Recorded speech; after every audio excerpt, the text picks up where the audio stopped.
Good morning. Today, I am going to discuss three important topics in experiment number 8, retention and organization of retrieval of information, namely memory, retention, and retrieval. Okay, we have to tackle first the retention. Generally, we define retention as a continued possession, use, or control of something. Here, retention refers to any change in performance which occurs as a function of time after input. Okay, the retention here is the change in performance. Just like, for example, you just get or absorb the information, and the information here is what matters the most.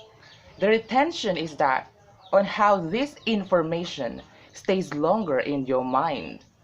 So, if the change observed, if the change observed is a decrease in performance, then it is called forgetting. The usual problem of memory is storing many things in such a way that one can recall them when needed.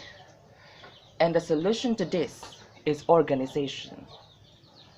Yes, it's organization because when you stored many information in your mind, such as past experiences, lessons learned, and many more informations, there will be big possibilities or tendencies that you might forget them and you'll find it very hard to recall. But if you've learned how to organize it, it will be easy for you to recall those things and it will work.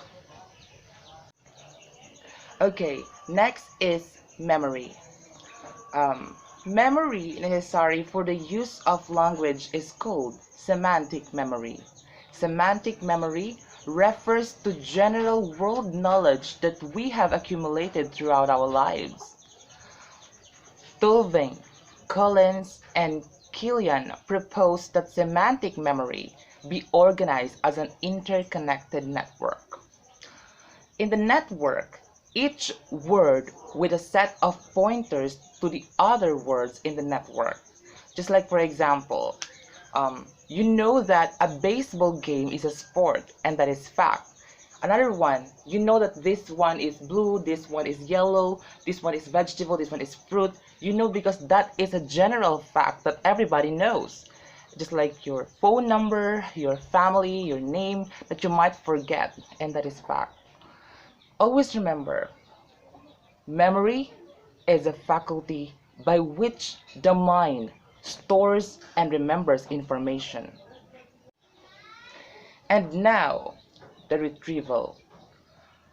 Retrieval of information takes two forms, the recognition and recall. In recognition, retrieval is based on familiarity, because retrieval is a process of getting something back from somewhere. Briefly, it's easy to retrieve something if you are familiar with it.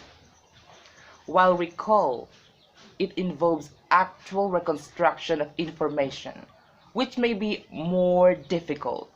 Because of this reconstructed process, memories may change over time.